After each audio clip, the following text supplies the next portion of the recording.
नमस्कार सम्पूर्ण दर्शकबिन। आज म नेपालको झण्डामा देखिने गणितवाद, विज्ञानवाद र प्रकृतिवादबारे जानकारी दिन गइरहेको छु। नेपालको झण्डा गणित, विज्ञान र प्रकृति मैत्री किन छ, त्यसबारेमा हजुरहरूले जान्नुहुनेछ। मैले नेपालको झण्डामा रहेका सम्पूर्ण सङ्केतहरूलाई व्याख्या गर्नको लागि 5 वटा बुँदा तयार पारेको छु। मैले 1 नम्बरमा सूर्यको महत्त्व, 2 मा चन्द्रमाको महत्त्व, 3 मा 2 वटा त्रिभुजको अर्थ के हुन्छ, 2 वटा त्रिभुज पनि समकोण त्रिभुज प्रयोग गरिएको छ। त्यो त्रिभुजले के जनाउँछ त्यो सम्बन्ध जानकारी गराउनेछु।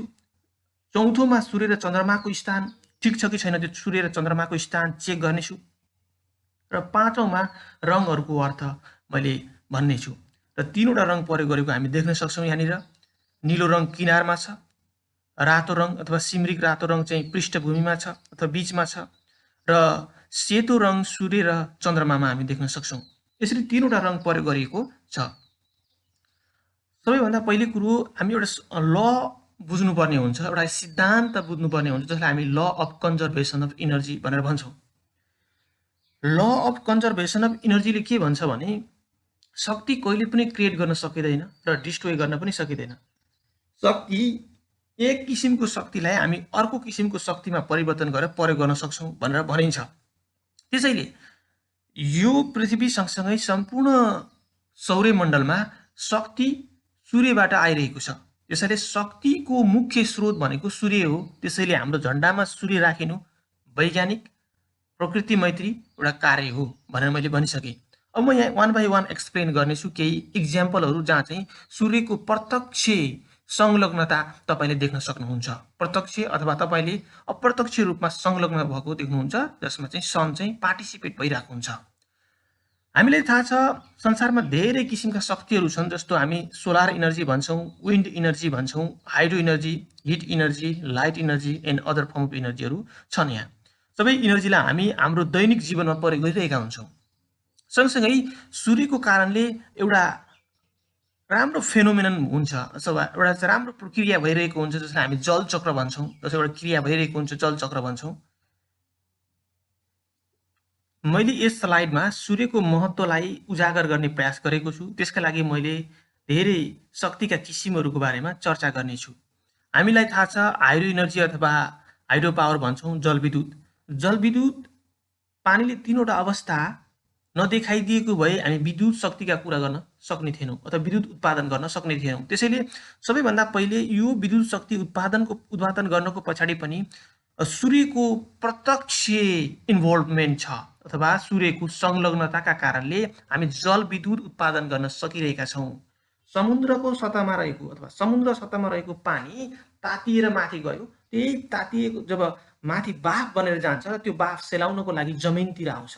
यसरी जमिनतिर आउँदा केही भाग जमिनमा अथवा समथर भूभागमा पानी पर्छ र केही चाहिँ हिमालतिर गएर पानी सँगसँगै त्यहाँ हिउँ पर्ने गर्दछ।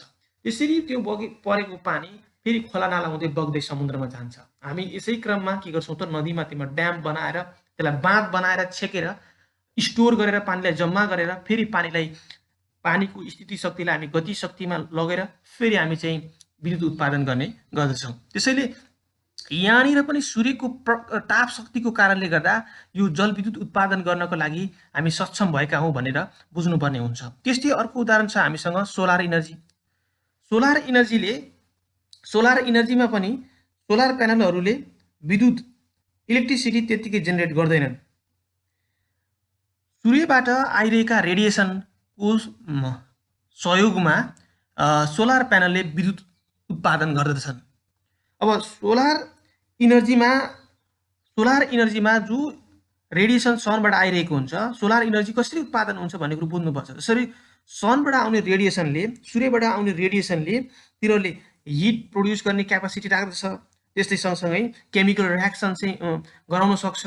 सँगसँगै त्यसले विद्युत उत्पादन गर्ने क्षमता पनि राख्दछ। त्यसकारणले सनको रेडिएसन, सूर्यको रेडिएसनको कारणले हामीले यी सबै फेनोमेननहरू भइरहेका छ अथवा यी सबै प्रक्रियाहरू चाहिँ हामी देख्न सक्छौँ। यसरी विभिन्न डिभाइसहरू युज गरेर सूर्यबाट आउने शक्तिलाई अरू शक्तिमा परिवर्तन गरेर हामी युज गरिरहेका छौँ। यो सोलर इनर्जी पनि एउटा त्यही उदाहरण हो। हामीसँग अर्को महत्त्वपूर्ण उदाहरण मैले अघि पनि भनिसकेँ, पानी ठोस, तरल र ग्यास अवस्थामा जाने गर्दछ। पानी ठोस तरल र ग्यास अवस्थामा त्यत्तिकै जाँदैन, सूर्यको ताप शक्तिको कारणले गर्दा त्यो चाहिँ बहिरहेको हुन्छ, जसका कारण पानी तीनवटै अवस्थामा जाने भएको कारणले गर्दा यो प्लानेटमा अथवा जसलाई हामी चाहिँ ब्लू प्लानेट भन्छौँ अर्थलाई, पृथ्वीलाई, यो प्लानेटमा अथवा यो ग्रहमा मानिसहरू अथवा जीवहरू बाँच्नको लागि उपयुक्त वातावरण सिर्जना भएको हो। त्यस कारणले जलचक्रमा पनि सूर्यको प्रत्यक्ष संलग्नता छ। हामी अर्को उदाहरण हेर्न सक्छौँ, विन्ड इनर्जी, यसलाई वाइन्ड इनर्जी अथवा वायु शक्ति पनि भन्ने गर्दछौँ। वायु शक्ति, जसरी हामी वायु शक्ति भनेर उत्पादन गर्छौँ, विन्ड इनर्जी प्रोडक्सन गर्छौँ, यसमा पनि सूर्यको ताप शक्तिको कारणले गर्दाखेरि यो भएको हुन्छ। जब कुनै एक ठाउँको हावा चिसिन्छ र कुनै अर्को ठाउँको हावा तातो हुन्छ, अब एक ठाउँको हावा तातो र अर्को ठाउँको हावा चिसो भयो भने हावा एक ठाउँबाट अर्को ठाउँमा जान्छ। हावा एक ठाउँबाट अर्को ठाउँमा जाँदा त्यहाँ चाहिँ गति शक्ति चाहिँ उत्पादन हुन्छ अथवा गति शक्ति चाहिँ देखा पर्छ हावामा। त्यो गति शक्तिलाई हामी चाहिँ मेकानिकल वर्क गराएर फेरि विद्युत उत्पादन गर्ने गर्दछौँ। यो सबै कुरा हेर्दाखेरि पनि यहाँ पनि सूर्यको ताप शक्ति नै आवश्यक भएको हामी देख्न सक्छौँ। त्यसैले यहाँ पनि सूर्यको महत्त्व अत्यन्त छ। त्यस कारणले तपाईँले सूर्यको महत्त्वलाई चर्चा गरेर सायद सकिँदैन होला जस्तो लाग्छ। जेसुकै तपाईँले इक्जाम्पल्सहरू, उदाहरणहरू हेर्नुहोस् अथवा जेसुकै प्रक्रियाहरू, फेनोमेननहरू हेर्नुहोस्, त्यहाँ चाहिँ सबै सूर्यको चाहिँ प्रत्यक्ष अप्रत्यक्ष संलग्नता भेट्नुहुन्छ। मैले यहाँ अर्को तपाईँलाई उदाहरण दिन गइरहेको छु, जसमा हामी फोटोसिन्थेसिस भन्छौँ। फोटोसिन्थेसिस भनेको बिरुवाले खाना बनाउने प्रक्रिया। बिरुवाले खाना बनाउने काम गर्छ, जसलाई हामी प्रकाश संश्लेषण भन्छौँ नेपालीमा। बिरुवाले जसरी हामीले खाना बनाउँछौँ, बिरुवाले पनि खाना बनाइरहेको हुन्छ। जमिनबाट पानी, वायुमण्डलबाट कार्बन डाइअक्साइड लिएर यसले चाहिँ बिरुवाले चाहिँ खाना बनाउने गर्दछ। बिरुवाले खाना मात्रै बनाउँदैन, बिरुवाले यहाँ तपाईँले खाना बनाइरहेको देख्नुहुन्छ ग्लुकोज, बिरुवालाई चाहिने चिजले खाना बनाउँछ। सँगसँगै जीवहरूका लागि आवश्यक पर्ने अक्सिजन पनि उत्पादन गरिदिन्छ। यो उत्पादित अक्सिजन स्वयं बिरुवाले पनि प्रयोग गर्छ, सँगसँगै सम्पूर्ण जीवहरूले प्रयोग गर्छन्। सँगसँगै यो उत्पादित अक्सिजनको एउटा काम के हुन्छ भने वायुमण्डलमा एउटा तह छ, जसलाई हामी ओजोन तह भन्छौँ अथवा ओजोन लेयर भन्छौँ। त्यो ओजोन लेयर फर्मेसन गर्नको लागि यही अक्सिजन प्रयोग हुन्छ। यसरी यही अक्सिजनले फेरि ओजोन लेयर बनायो। ओजोनको मोलिकुलर फर्मुला अथवा मोलिकुलर फर्मुला के हुन्छ भने O3 हुन्छ। यसरी यो O3 बन्न, जसले चाहिँ प्रोटेक्टिभ अम्ब्रेला हो, सूर्यबाट आउने हानिकारक किरणहरूलाई फर्काउनको लागि चाहिँ काम गर्ने गर्छ, रिटर्न ब्याक गर्छ, जसलाई हामी ओजोन लेयर भन्छौँ। यो ओजोन लेयर फर्मेसन गर्नको लागि पनि यो अक्सिजन प्रयोग हुन्छ। त्यसरी हेर्नुहोस् त, यसमा पनि सोलर इनर्जी अथवा हामी चाहिँ भन्छौँ प्रकाश शक्तिलाई रासायनिक शक्तिमा परिवर्तन गरिएको छ, र रासायनिक शक्तिमा परिवर्तन भएपछि बिरुवाहरूले सँगसँगै जीवहरूले त्यसलाई फ्युलको रूपमा, इन्धनको रूपमा प्रयोग गरिरहेका छन्। त्यसैले यहाँनिर पनि के छ त भन्दाखेरिमा हामीले बुझ्नुपर्ने हुन्छ law of conservation of energy. Law of conservation of इनर्जीले के भन्छ? संसारमा कहिले पनि शक्ति बनाउन सकिँदैन, बरु शक्तिलाई, एक किसिमको शक्तिलाई अर्को किसिमको शक्तिमा परिवर्तन गरेर हामी प्रयोग गर्न सक्छौँ। त्यो उदाहरण तपाईँले यहाँ पनि देख्न सक्नुहुन्छ। यसरी सूर्यबाट आउने प्रकाश शक्तिले यस्तो काम गरिरहेको छ। त्यसकारणले हामी सूर्यलाई मान्नु पर्दछ। हामीले जसका कारणले आफ्नो जीवन सजिलैसँग जिइरहेका छौँ, शक्ति आपूर्ति गरिरहेका छौँ, त्यसले हामीले मान्नु पर्दछ। त्यसैले झन्डामा यो राखिनु अत्यन्त वैज्ञानिक कार्य हो भनेर मैले तपाईँहरूलाई भनिसकेँ। सँगसँगै म अर्को उदाहरण पनि तपाईँलाई देखाउन चाहन्छु। सूर्यको महत्त्व किन छ त?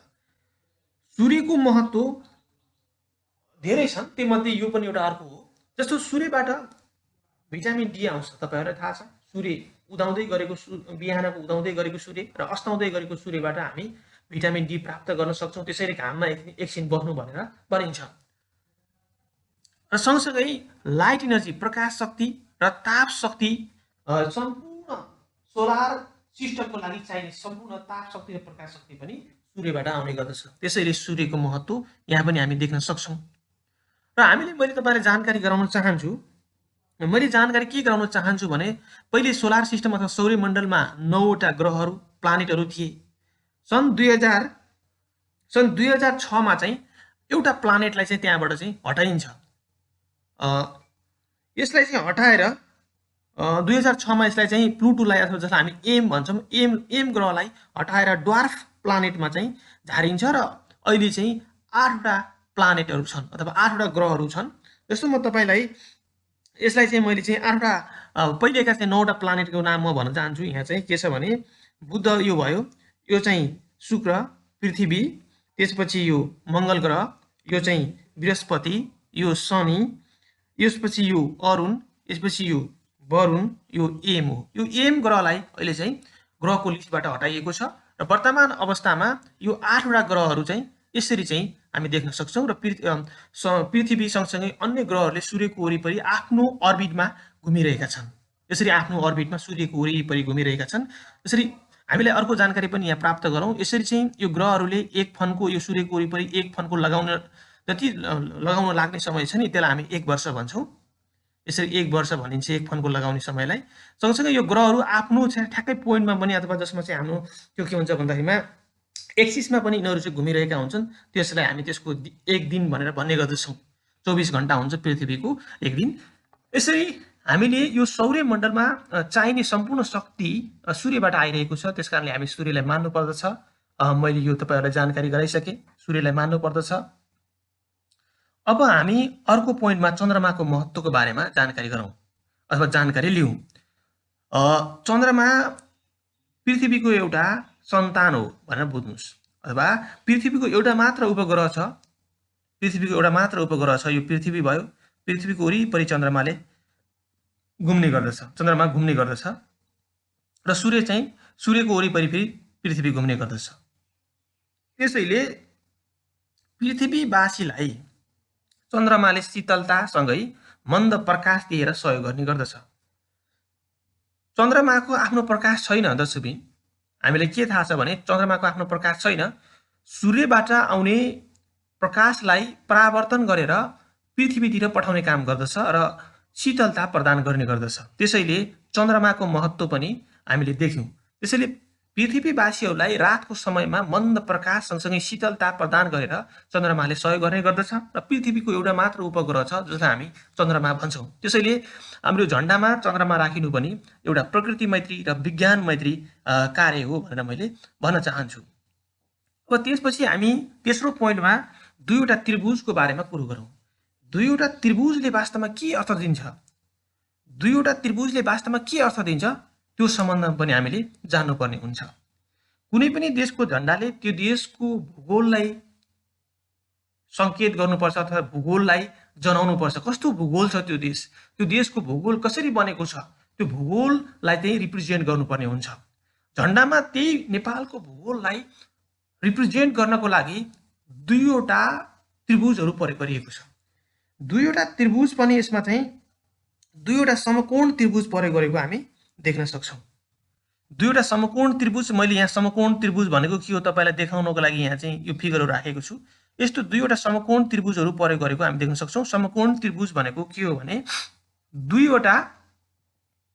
तीनवटा एङ्गलहरू मध्ये एउटा एङ्गल चाहिँ 90 डिग्रीको छ भने त्यसलाई हामी समकोण त्रिभुज भन्छौँ। यो समकोण त्रिभुजहरू प्रयोग गरिएको छ। यसरी हेर्दा यहाँनिर एउटा समकोण त्रिभुज प्रयोग गरेको हामी देख्न सक्छौँ। यसरी जान्छ यहाँ माथिसम्म र यसरी आउँछ। यहाँबाट समकोण त्रिभुज मुनि प्रयोग गरिएको छ, अलिक ठुलो खालको समकोण त्रिभुज। फेरि माथि अर्को समकोण त्रिभुज, त्यही ठुलो समकोण त्रिभुजको टुप्पामा लगेर राखिएको छ। यसरी चाहिँ ठुलो समकोण त्रिभुज माथि अर्को सानो समकोण त्रिभुज यहाँ माथि राखिएको छ। अब यसमा चाहिँ हामीले बुझ्नुपर्छ समकोण त्रिभुजमा त्यो छड्के सतहलाई, जसलाई चाहिँ हामी छड्के सतहलाई रिप्रेजेन्ट गर्नको लागि पाइथागोरस साध्य प्रयोग गरिन्छ। जस्तो हामीले छड्के सतह अथवा यसको उचाइ कसरी बढिरहेको छ त्यसलाई रिप्रेजेन्ट गर्नको लागि पाइथागोरस साध्य प्रयोग गरिन्छ, जसको फर्मुला हो h² = p² + b²। यो h² = p² + b² formula use गरिएको छ नेपालको झन्डामा। त्यसैले मैले यहाँ गणितवाद भेटेँ। दुईवटा त्रिभुज प्रयोग गरिनु, त्रिकोणोमेट्री अथवा त्रिकोणमितिको पाइथागोरस साध्य प्रयोग गर्नु, यसले चाहिँ नेपालको भूगोललाई चाहिँ रिप्रेजेन्ट गर्नको लागि प्रयोग गरिएको हो। यसरी हामी हेर्दा यसरी यसलाई बेस पार्ट मान्नुहुन्छ भने यताको बेस पार्ट मान्नुहुन्छ भने यताको उचाइ हुन्छ। यसरी के गरेको छ भने झन्डाले बिस्तारै बिस्तारै नेपालको भूगोललाई सङ्केत गर्ने गर्दछ। तराईको भूभाग सम्म छ, त्योदेखि जब जति पहाडतिर जानुहुन्छ जति हिमालतिर जानुहुन्छ हाइट चाहिँ बिस्तारै बढ्दै गइरहेको छ। यसरी यो हाइटलाई अथवा यो भूबनोटलाई नेपालको भूबनोटलाई सङ्केत गर्नको लागि अथवा जनाउनको लागि नेपालको भूबनोट कस्तो छ भनेर देखाउनको लागि यो दुईवटा समकोण त्रिभुज प्रयोग गरेको हामी देख्न सक्छौँ। त्यसैले यहाँ दुईवटा त्रिभुजहरूले नेपालको भूगोल कस्तो छ त्यसलाई रिप्रेजेन्ट गर्नको लागि प्रयोग गरेको हामी देख्न सक्छौँ। यो पनि एउटा गणित मैत्री कार्य हो। त्यसकारणले यहाँ मैले चाहिँ नेपालको झन्डामा गणितवाद देखेँ। त्यस्तै अब हामी अर्को चाहिँ चेक गर्नुपर्ने हुन्छ। चौथो पोइन्ट, सूर्य र चन्द्रमाको स्थान के ठिक छ त झन्डामा? झन्डामा चन्द्रमा माथि सूर्य तल राखिएको छ, के त्यो राखिनु ठिक छ कि त्यो त्यसरी राखिनु त्यसले चाहिँ कुनै अर्थ दिँदैन अथवा कुनै एउटा मिनिङफुल अर्थ दिन्छ, त्यो हामीले जान्नुपर्ने हुन्छ। यसका लागि हामीले सबैभन्दा पहिले सूर्यग्रहण र चन्द्रग्रहण भनेको के हो भनेर हामीले बुझ्नुपर्ने हुन्छ। त्यसका लागि मैले यो स्लाइड तयार पारेको छु। हामीले चन्द्रग्रहण र सूर्यग्रहण बुझ्यौँ भने हामीले झन्डामा राखिएको त्यो पोजिसन ठिक छ कि छैन भनेर हामी थाहा पाउन सक्छौँ। पहिले म तपाईँलाई सूर्यग्रहण भनेको के हो म बुझाउन चाहन्छु अथवा तपाईँलाई सिकाउन चाहन्छु। सूर्यग्रहण भनेको के हो भने सूर्य, चन्द्रमा र पृथ्वी जब एउटै लाइनमा पर्छ, हामी यहाँ देख्न सक्छौँ एउटै लाइनमा छन् अहिले यिनीहरू, सूर्य, चन्द्रमा र पृथ्वी एउटै लाइनमा जब पर्छन् त्यति बेला सूर्यको प्रकाशलाई चन्द्रमाले छेकिदिन्छ। चन्द्रमाले छेकिएपछि त्यो चन्द्रमाको छाया पृथ्वीको केही भागमा आउँछ, जसलाई हामी के भन्छौँ त सूर्यग्रहण भन्छौँ। यसले राम्रो अवस्था सङ्केत गरे त गरेन? यदि झन्डामा सूर्य माथि चन्द्रमा तल राखिएको भए एउटा ग्रहण लागेको अवस्था चाहिँ देखाउँदो रहेछ। त्यसैले झन्डामा सूर्य तल र चन्द्रमा माथि राखिनु साइन्स बुझेको अथवा प्रकृति बुझेको भनेर मैले भन्ने गर्दछु। त्यसैले प्रकृति र विज्ञान बुझेको मान्छेले गरेको एउटा राम्रो कार्य हो। त्यसरी सूर्यग्रहण लाग्दाखेरि सूर्यमा यस्तो किसिमको सूर्य यस्तो देखिन्छ, हेर्नुहोस् यो सूर्यग्रहण लागिरहेको छ अहिले। त्यसैले यो कुरो सूर्यग्रहणको बारेमा हामीले बुझ्नुपर्ने हुन्छ। र अर्को छ हामीसँग चन्द्रग्रहण भनेको के हो त्यो पनि बुझ्नुपर्छ। चन्द्रग्रहण हुँदा कस्तो हुन्छ त्यो पनि बुझ्नुपर्छ। चन्द्रग्रहण लाग्दा सूर्य, पृथ्वी र चन्द्रमा एउटै लाइनमा चाहिँ पर्न जान्छ र सूर्यको प्रकाशलाई पृथ्वीले छेकेर पृथ्वीको छाया चाहिँ चन्द्रमामा पर्छ, जसलाई हामी चन्द्रग्रहण भनेर भन्छौँ। अब हेर्नुहोस् त अहिले पनि के छ त, सूर्य माथि छ, चन्द्रमा तल छ। फेरि चन्द्रमा तल भयो भने के हुँदो रहेछ त भन्दाखेरि चन्द्रग्रहण लागेको अवस्था त सङ्केत गर्दो रहेछ यो अवस्थामा पनि। त्यसैले हामीले हाम्रो झन्डामा चन्द्रमा माथि सूर्य तल राखिनु भने एउटा चाहिँ प्रकृति र विज्ञान बुझेको एउटा राम्रो कार्य हो, जसलाई चाहिँ विज्ञान बुझेर र प्रकृति बुझेर झन्डामा चाहिँ डिजाइन गरेको हामी देख्न सक्छौँ। त्यसैले यसलाई म एकदम रेस्पेक्ट गर्न चाहन्छु। हामी यहाँ यो चन्द्रग्रहण लागेको अवस्था हामी यहाँ हेर्न सक्छौँ। यसरी लाग्छ चन्द्रग्रहण, यो चन्द्रग्रहण लागिरहेको छ अहिले, यो अवस्था हामी यहाँ देख्न सक्छौँ। दर्शकबिन, मैले झन्डामा नेपालको झन्डामा चन्द्रमालाई माथि र सूर्यलाई तल किन राखिएको भनेर तपाईँले आफ्नो तर्क राखेँ। यहाँहरू यो तर्कमा सहमत हुनुहुन्छ होला जस्तो मलाई लागिरहेको छ। म अर्को अब जस्तो झन्डामा प्रयोग गरेका रङहरूको बारेमा जानकारी दिन गइरहेको छु। अब पाँचौँ बुधाको बारेमा म चर्चा गर्न गइरहेको छु। हामी देख्न सक्छौँ नेपालको यो झन्डामा 3वटा रङ प्रयोग गरिएको छ। किनारमा निलो रङ, पृष्ठभूमिमा सिमरिक जस्तो रातो रङ, अनि चन्द्रमा र सूर्यमा सेतो रङ प्रयोग गरिएको छ। अब यो रङहरूको 1 by 1 यसले चाहिँ के अर्थ जनाउँछ त्यसको बारेमा, त्यो सम्बन्ध जानौँ, त्यसबारे जानौँ। ल फर्स्टमा छ हामीसँग रातो रङ। रातो रङले नेपालीहरूको बलिदानी, साहस, आँट र त्यागलाई जनाउँछ। नेपालमा भएका ठुल्ठुला परिवर्तनहरू छन्, ती परिवर्तनहरूलाई सङ्केत गर्दछ। नेपालीहरूको वीरतालाई जनाउँछ। सँगै रातोले सूर्यको ताप शक्ति अथवा ऊर्जा शक्तिलाई पनि सङ्केत गर्दछ। त्यसैले रातो रङ राखिनु पनि एउटा चाहिँ विज्ञान र प्रकृति बुझेको भनेर भन्नुपर्दछ। सँगसँगै हाम्रो सिमरिक जस्तो रातो रङ भनेको लालीगुराँस नेपालको चाहिँ के हो त राष्ट्रिय फुल हो। लालीगुराँसको फुललाई पनि यसले चाहिँ सङ्केत गरिरहेको हामी देख्न सक्छौँ। दर्शकबिन, अर्को छ हामीसँग यो किनारमा तपाईँले ब्लू देख्न सक्नुहुन्छ। झन्डाको किनारमा चाहिँ निलो रङ प्रयोग गरेको देख्न सक्छौँ। निलो रङको अर्थ बुझ्नुभन्दा पहिला तपाईँलाई मैले एउटा सानो जानकारी दिन चाहन्छु। यहाँनिर ठोस अवस्था हुन्छ, पदार्थहरूको अवस्था हामी चाहिँ यसो जान्नुपर्ने हुन्छ। ठोस अवस्था हुन्छ, तरल अवस्था हुन्छ। ठोस र तरलको बिचमा अर्को अवस्था हुन्छ जसलाई हामीले अर्ध ठोस अथवा अर्ध तरल भने। अर्को ग्यास अवस्था हुन्छ र त्यो ग्यासभन्दा पनि अझै सानो फाइन अवस्था छ यो संसारमा, त्योभन्दा पनि अझै सानो अवस्था छ जसलाई हामी स्काई भन्छौँ, आकाश कस्तो छ अहिलेसम्म कसैले स्टडी गर्न सकेको छैन, कुनै पनि त्यस्तो यन्त्र उपकरण बनाएको छैन। त्यही आकाश भनेको यो त मान्छेको मन पनि अहिले कसैले पनि देख्न सक्ने कुनै पनि यन्त्र उपकरण बनेको छैन। त्यस कारणले जसरी हाम्रो शरीरमा 5वटा अवस्था छ त्यस्तै हाम्रो यो आकाश छ, आकाशसँग चाहिँ मान्छेको मनलाई चाहिँ तुलना गर्नको लागि यो नीलो रङ चाहिँ प्रयोग गरेको हामी देख्न सक्छौँ।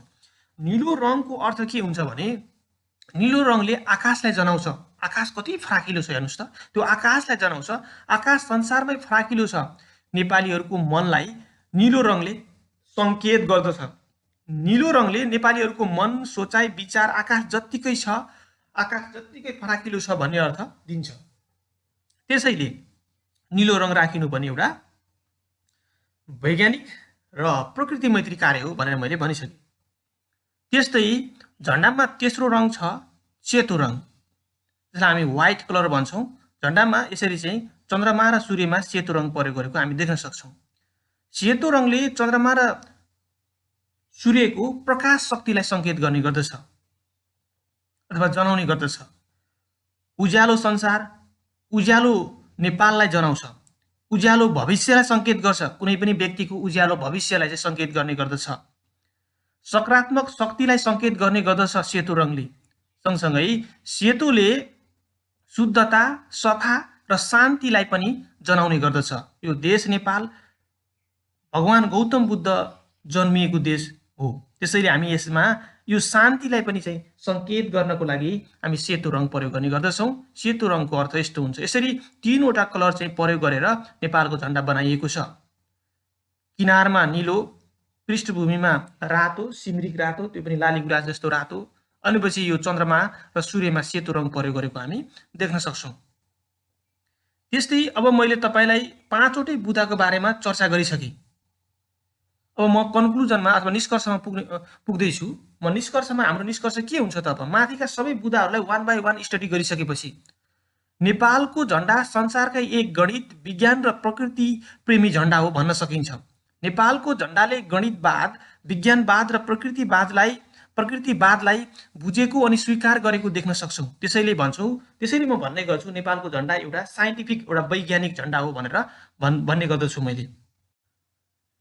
अन्तिममा तपाईहरू सबैजनालाई मेरो यो अनुरोध रहेको छ, दर्शकवृन्द, यस प्रेजेन्टेसनमा व्याख्या गर्नको लागि प्रयोग गरिएका गणित, विज्ञान र प्रकृतिका परिभाषा, सूत्र र जानकारीहरू तपाईँको जीवनमा पनि युजफुल हुन सक्छ। त्यसैले सम्झने प्रयास गर्नुहोला। यदि तपाईँहरूलाई यो प्रेजेन्टेसन मन परेको छ भने सामाजिक सञ्जालमा सेयर गर्न सक्नुहुन्छ। यस सम्बन्धमा थप जानकारी भए कमेन्टमा आफ्नो जानकारी लेख्न नभुल्नुहोला। यो प्रेजेन्टेसन सुरुदेखि अन्तिमसम्म हेरेर मलाई साथ दिनुभएकोमा हृदयदेखि धन्यवाद दिन चाहन्छु। यहाँहरूको दिन शुभ, स्वस्थ, व्यस्त र उत्पादनशील बनोस्। हवस् त, नमस्ते।